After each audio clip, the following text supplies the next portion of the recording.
I say Taurus, you think rental. But there was a time when this was about the hottest real-world car around.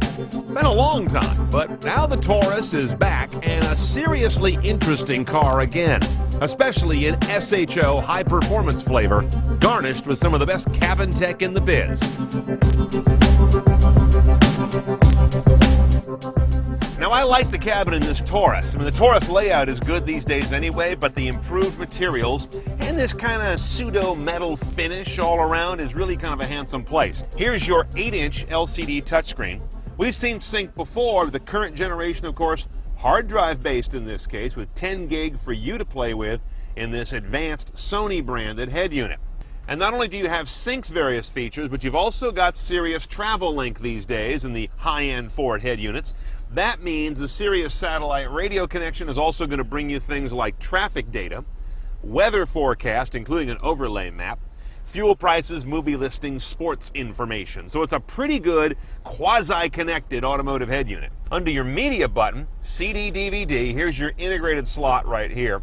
Jukebox takes you to the hard drive, 10 gig of space available for you, which Ford calls 2,400 songs. And user device takes you either to USB or the Bluetooth streaming you'd set up, wirelessly of course.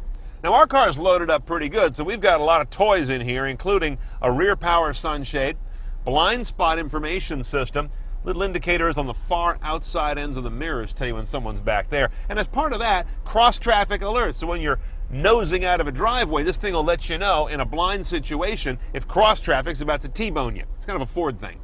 We do have a backup camera on this car. Part of a package, doesn't come with every Taurus SHO. You hear it beeping?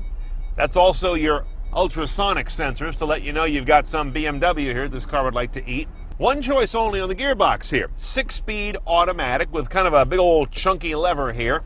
It's pretty straightforward. You go up and down unless you want to go all the way back to manual. That's where your paddles kick in. Otherwise, you're driving along in drive. It's a real straightforward thing that doesn't have a lot of left and right sort of gating, which is fine.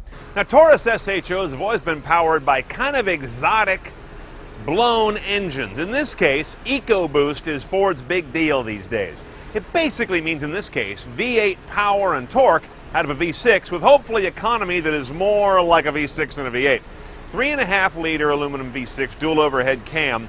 The Ecoboost part comes in with 2 small turbos, twin turbos working on different RPM ranges, and direct fuel injection. That means the fuel's injected right into the cylinder, right where it needs to be compressed. That allows the air-fuel charge to be kept at a lower temperature, which is a very big deal in the combustion dynamics of any gas engine. Bottom line, 365 horsepower, 350 foot-pounds of torque, nice numbers, 1725 mpg, while getting you 0 to 60 in 5 seconds, or maybe a little bit less if you're really good. The engine sits side saddle in this car. It is set up in an all-wheel drive only configuration on an SHO through a Haldex coupler out in the back. Out on the road, the real joy of this car is indeed the engine. With those twin turbos, direct injection, and a sweet spot of displacement, the Ecoboost V6 really can keep a straight face while promising V8 performance with V6 efficiency. Turbo lag? Nah, just about none. This car is one of the best applications of turbos I've ever driven. Power comes on like a hammer when you want it, but the motor remains totally tractable around town. We averaged a real-world 21-ish mpg, driving pretty hard, and could nail 0 to 60 in 5 seconds flat. The suspension was a little less impressive. It rides well around town, but I was definitely reminded that it is a sport suspension. Reminded of that at times I didn't want to be, like on crappy city streets. And when pushed, I was reminded why a Taurus SHO costs a lot less than a 5 Series. There's a difference in the underpinnings.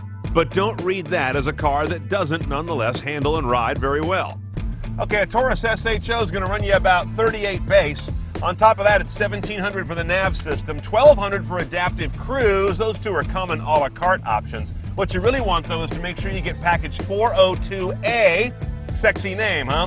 That's going to bring you the upgraded audio, power moonroof, heated and cooled seats, blind spot detection, the cross-traffic alert thingy, rain-sensing wipers, rear view camera. It's about $3,700 for that package. You're looking at low 40s to get this car done CNET style. For your daily dose of tech news, check out CNET's Loaded. It's packed full of the latest tech news highlights that matter to you. Find out the latest gadgets or the coolest gizmos, all that and more Monday through Thursday at cnet.com/loaded.